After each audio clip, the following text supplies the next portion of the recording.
In determining the model coefficients, autoregressive or poles or Spectral, one of the key questions that might arise is how do we pick an appropriate model order? In other words, how many filter coefficients we need, or how many poles will be there, and so forth. It's a very difficult problem, determining an appropriate model order for a given application. In the example we just saw with the knee sounds or the wax signal, it was found a model order of 40 is quite optimal.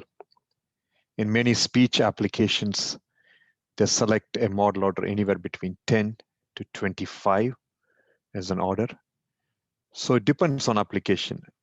So now the question comes, are there any guidelines in selecting those model order? Thankfully, there are few information theory guidelines on what should be the model order for a given application. And I'm just summarizing the three options available. First one is called the FPE criterion or forward prediction error criterion.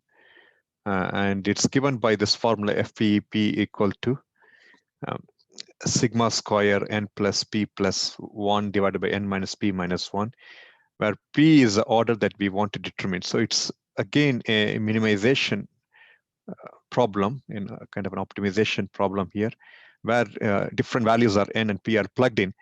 In a way, this function gets minimized. The FP gets minimized. Okay, forward prediction error gets minimized. An appropriate combination of p will determine that, because n is nothing but the length of the signal or length of the signal segment, whichever way it's used for modeling.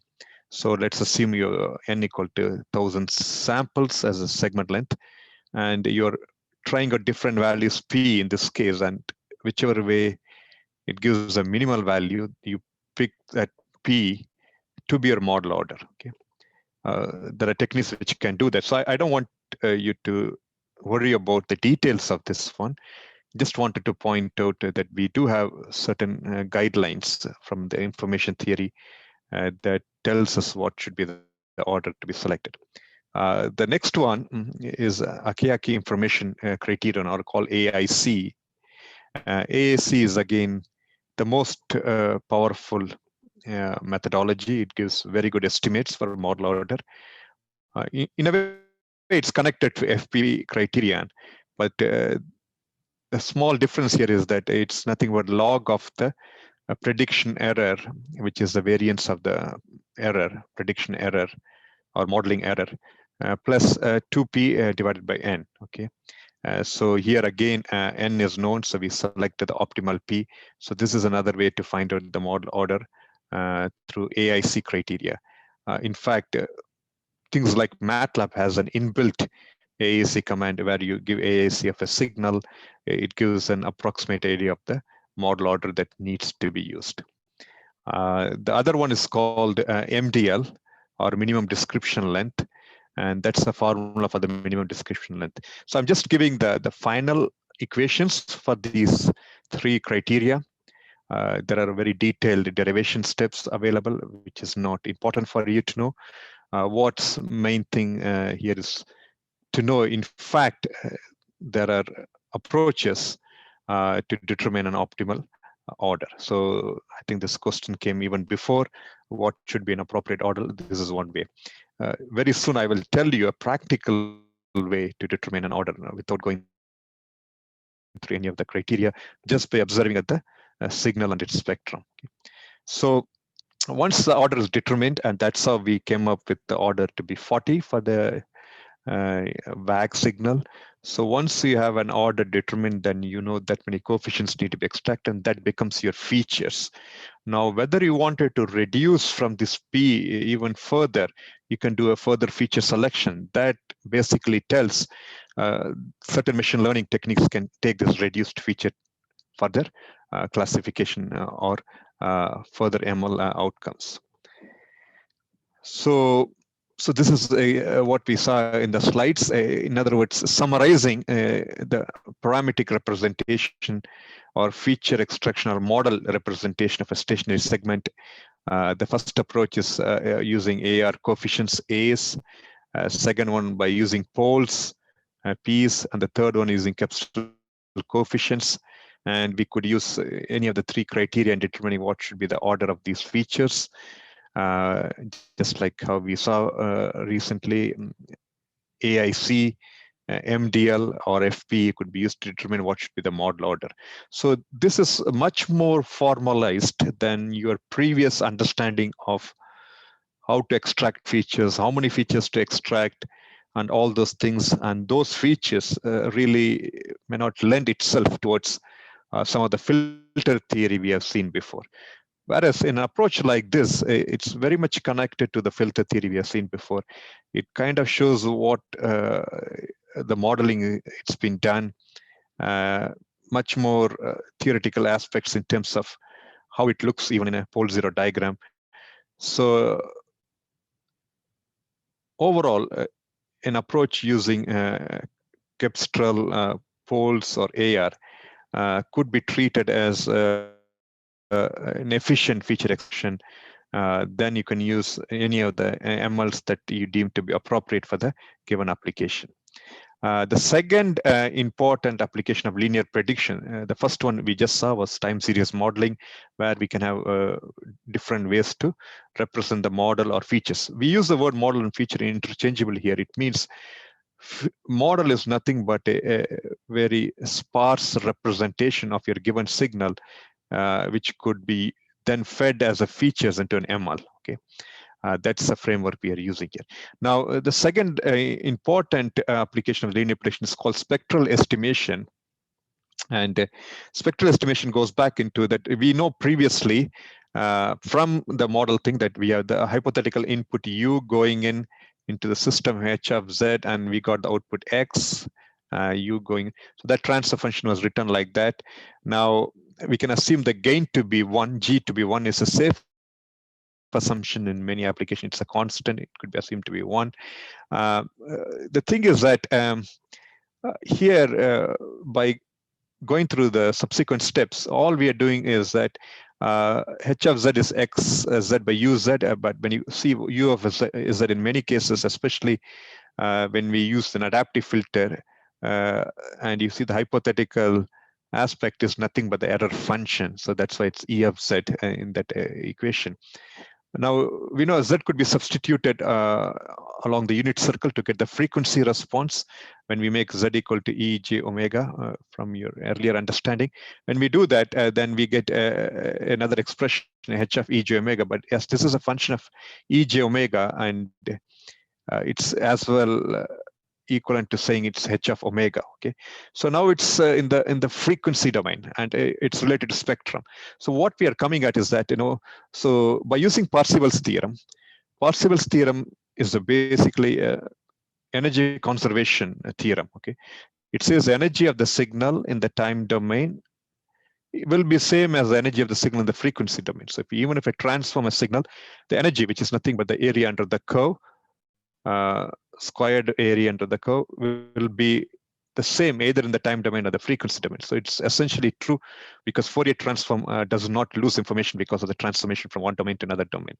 By using Parseval's theorem, going into the next steps, we could prove, I mean, there are 3 or 4 steps there. It's not really important for you to go into the details of that steps involved, but what we are coming at eventually is that by using the Parseval's theorem and by using the earlier understanding of H of Z, it comes to the point that if your signal spectrum is X of E j omega, this is a spectrum of the signal as it is, okay, and if you square it, you get the power spectral density of the signal, okay, by using Fourier transform. So you have the signal X of n, you do the Fourier transform to get X of E j omega, then use magnitude square it. Okay, so this is a spectral plot that you would have seen in many things to get the Fourier spectrum like that, for example, okay, of a given signal.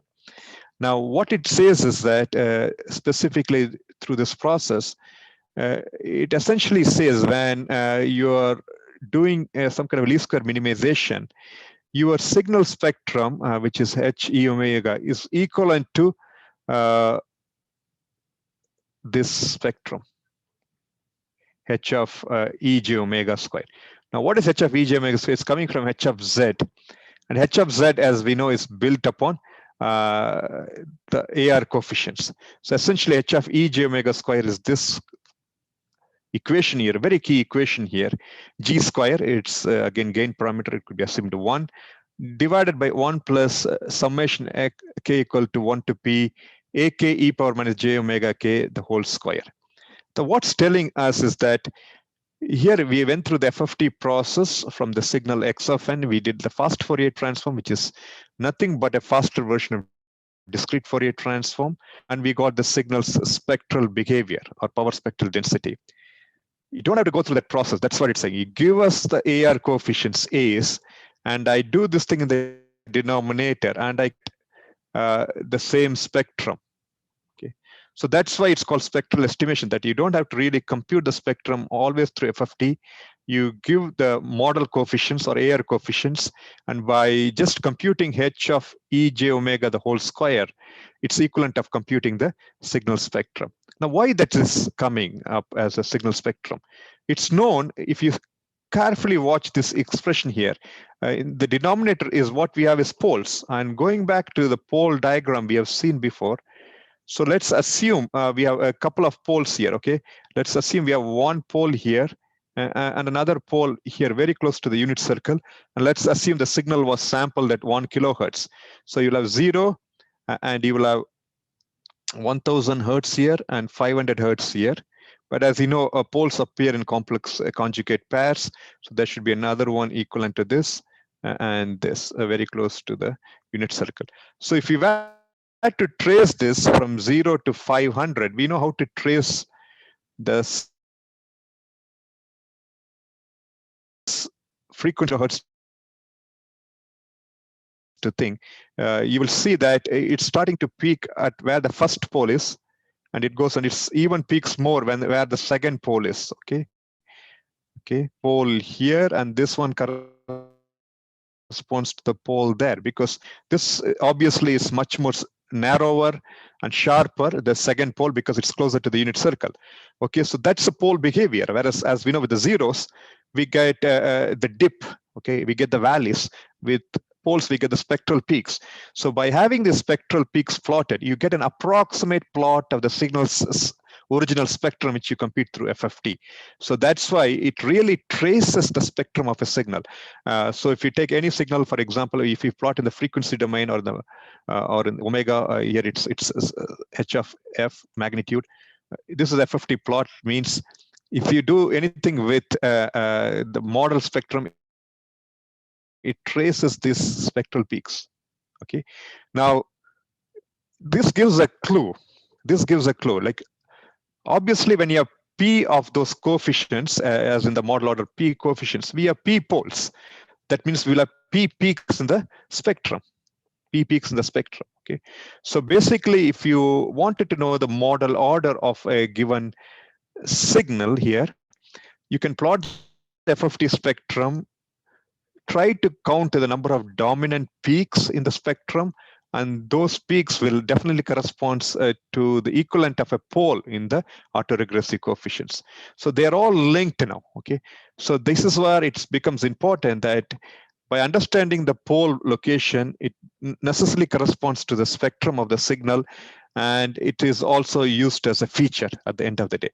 Okay, so this is important because the amount of information that's lost by using autoregressive followed by pole is very minimal. All the information is present. So those coefficients that we extracted, either A's, P's, or C's, are basically capturing all the information, essential information that's present in a given signal. And this is this second application we just talked is a further validation that whether you compute the spectrum directly by using FFT, which is obviously you need to take the entire signal and you need to use an endpoint FFT, which is having a lot of samples to compute it.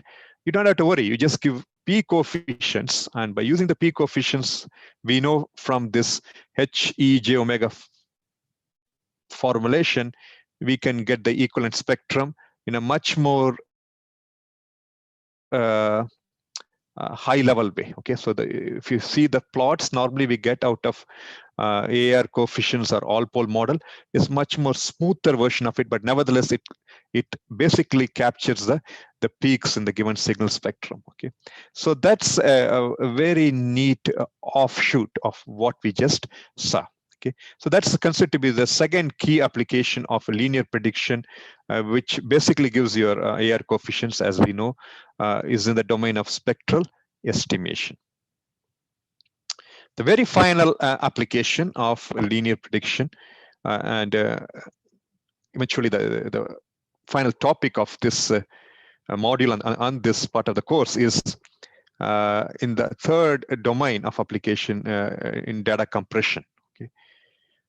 Data compression in a biomedical context is becoming very important because of big data, and every wearable device, every digital device these days corresponding to biomedical physiological signals, generating a lot of information and data. And to some extent, you know how to reduce the bit rate or the storage requirements by either adjusting the sampling frequency or by varying the number of quantization levels to the extent that you are not damaging the signal much. So you can play with quantization or with sampling rate will allow you to adjust the bit rate requirements. And definitely in many other applications with computational resources like cloud, we can also have a better storage. But be mindful of the fact that when we have more bits or more samples per second than needed, then you're also wasting the bandwidth requirement of it. Okay, so is there a way to do a compression of that? Obviously, it's a topic by itself called data compression. So when we say data compression here, it's a lossless compression. Okay, no loss of information. Mathematically, no loss of information. Okay, lossless compression schemes. So this would be the third application of linear prediction in the domain of lossless compression. It's because we don't have to really, in a given biomedical application, to have the entire signal saved or stored. It's enough if you store the linear prediction or equivalent of that is autoregressive coefficients, because they capture pretty much all the information that's needed. So why would I bother to save n samples of data per second if I can have P coefficients which are very good representation of that? Now, how do we convert those coefficients into binary bit stream? And is there a further compression we can achieve on top of that is what next topic will cover. And the next topic is important from the point that it's related to a little bit on probability. Okay, so it's known, we have to just start from scratch on this concept. If an event is very rare, the probability of occurrence is very, very low, then the uncertainty is high, which means the information content is high. Okay. On the other hand, occurs very often, it's highly probable, the probability is high, the uncertainty is low, and the information content is low. Okay, so let's say if I tell tomorrow the temperature in Toronto is going to be 3 degrees centigrade, there's not much information. The probability of having the temperature 3 degrees centigrade is very high tomorrow, so there's very little information content. Okay, on the other hand, if I tell tomorrow the temperature is going to be 35 degrees centigrade, then obviously it's very least likely the information content is high. So here now you're capturing the relationship probability of an event and the information content present. In other words, the information content, if we represent IK, is inversely related to the probability. Higher the probable, lower the information content, lesser the higher the information content. Okay. Now, what is that information content? It's basically we are representing in binary form, bit form, the information content. Okay, so to make it one step further, that information content that discussing is just nothing but a log function of the 1/probability. So this is the information content. Now we know log of 1 is minus log 2 pk, okay, because it's nothing but log 1 is 0 and log of a by b is nothing but log of a minus log b. By that, here b is nothing but p of k, so it's nothing but minus log pk to the base 2. Keep in mind, here we are using the logarithmic base to be 2 because we are dealing with bits, ones and zeros. So we are telling the information content is going to be represented in ones and zeros. So that's why we have to use log to the base 2 here. Okay, and probability, because the probability can only go up to 1. So this number pk varies from 0 to 1. Okay, so the negative sign in the front negates that. It makes the whole thing positive. Okay, so nevertheless, the way to represent the information content is negative log pk to the base 2. Okay, now what would be the average information content? Because if something is like, for example, tossing a coin is a good example, and the probability of getting a head is 1/2. So here the information content will be based on 1/2, which is probability of getting a head. If I want to also include the probability of getting a tail, it's also 1/2, but I have to include the two probabilities here and get the average information content. So the idea to get the average information content is nothing but it's denoted by a word called entropy, which is denoted as h of x, is nothing but this ensemble average of the information content, which happens to be, if you have n events happening, it's nothing but weighted average of your individual information content. Weighted average means pk, ik, where pk is the probability, ik is the information content of each one of them. So what is this h of x? H of x is not a function of x. It just tells us the entropy of a source x. Okay, h of x means the entropy of a source or a signal x. Summation pk ik. Okay, now ik we have seen before, and when I substitute that, so this is what is the formal definition of entropy of an information signal or a source. So this is important. This is an important thing because a way to define mathematically the information present in any information source is hx, entropy of the source x. Okay, and it's represented in bits per symbol. Okay, so this is a very simple mathematical description. Now why that would be useful?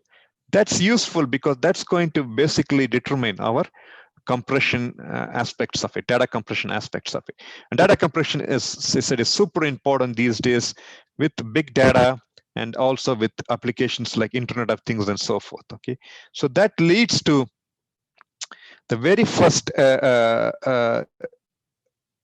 theorem related to lossless compression, and actually the only theorem that we will see in this course, called the Shannon's source coding theorem.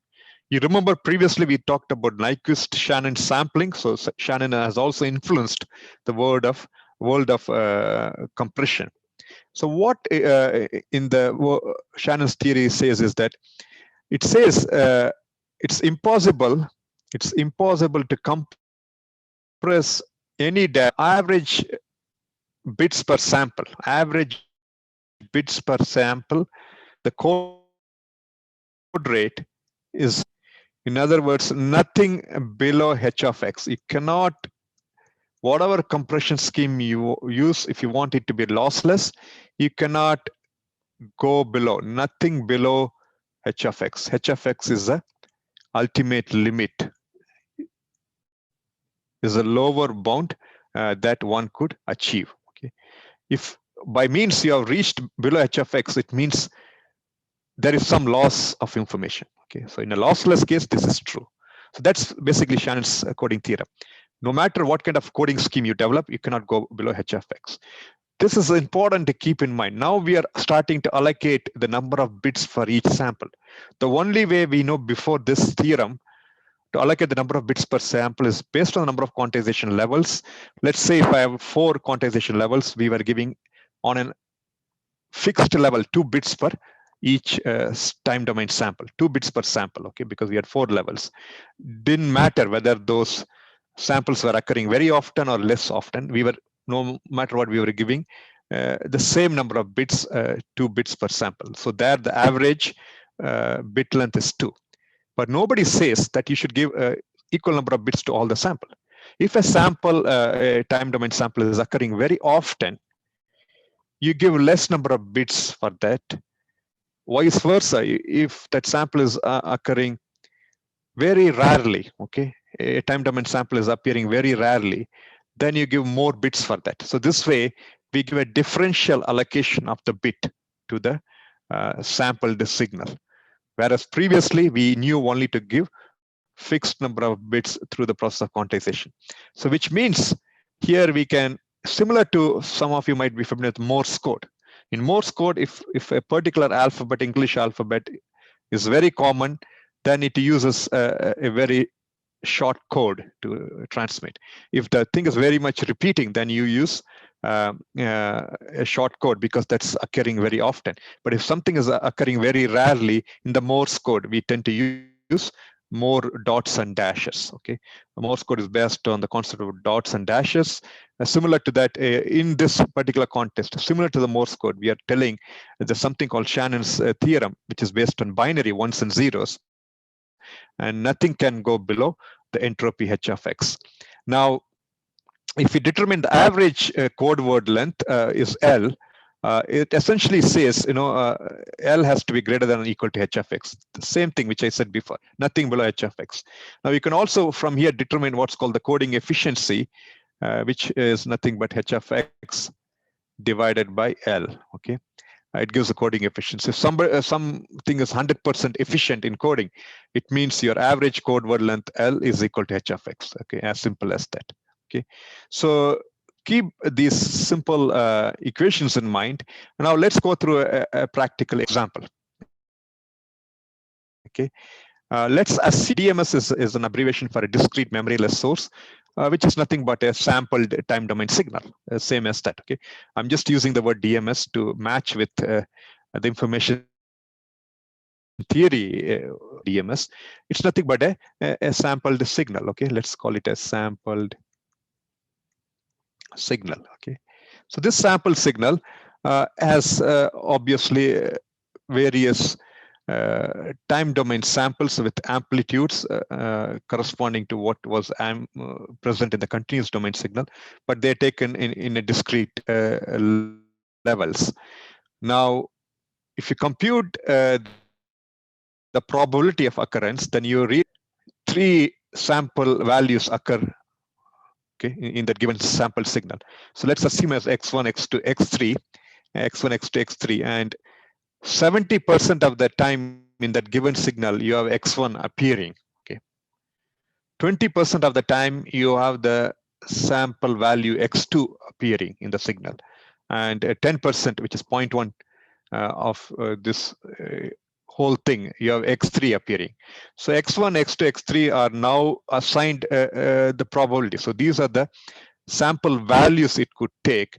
Okay, then you found 70% of the time the value taken is always x1, 20% of the time it's x2, and 10% x3. So we put them like this. Now, if I ask you to design a variable length coding scheme, if I didn't tell you that we can have a variable length, you would have gone with, okay, there are 3 values here. So you would have gone with 4 levels because you would have given equal number of bits for that. Okay, so if I didn't tell the variable level, you would have given 2 bits for, you would have gone 4 levels and 2 bits for each of them. So x1 would have been probably, for example, 0, 0, x2 could have been 0, 1, x3 could have been 1, 0. Okay, because I didn't tell you that now you can change the bit allocation. We know the probability is occurring in different ways. X1 is appearing more often. So why do I have to waste 2 bits like what I have done just now? Rather, I can just give 1 bit because X1 is appearing most of the time. Then I wanted to save space, so I will code with less number of bits. So I will use 1 bit for that. We know X3 is appearing very few times. Okay, in that case, I would be giving more bits for that. So you're starting to design variable bits for this application. So let's assume one of you have designed code 1, the other one has designed code 2. Okay. Now in the receiver, we are receiving 110011. Let's assume at the receiver, we are receiving 110011. So the receiver looks into this and it's trying to decode it. Okay, so it receives 1. In the code 1, it sees, okay, there's nothing with 1. Okay, so it goes to the next one. It sees 1 1. It knows 1 1 is nothing but X3. So this is decoded as X3. Okay. Now it looks into the next bit. It looks 0. Oh, 0 is nothing but X1. Okay. The next 0 is also X1. And it looks at the next bit, it's 1, and there's nothing with the code 1. So it looks into the next word, 1 1, yes, it's X3. Okay. So this is one way of decoding the received code word 110011 at the decoder. Okay. Now with the same code 1, there is also a possibility that, yes, obviously the first 2 would have been picked as X3. It's possible the next 2 zeros could have been identified as X2 and X3. Okay. So code 1 seems to be okay, but it's causing some ambiguity in the decoding. It's not clear whether it's X3, X1, X1, X3 was transmitted, or was X3, X2, X3 was transmitted. So code 1 is introducing some kind of ambiguity. It's confusing us a little bit at the decoder. Okay. So now let's look into code 2. So if you have received the same sequence 110011, and I used a code 2 which was designed by another student in the class, and I'm trying to decode at the receiver with code 2. When I see X1, oh, I know X1 was transmitted because there is nothing like 1 1 code word. So 1 is definitely X1. I see the next code is 1. This is again X1, 0. Okay, 0. We are not sure what 0 could mean because I think I probably made a mistake here. Okay.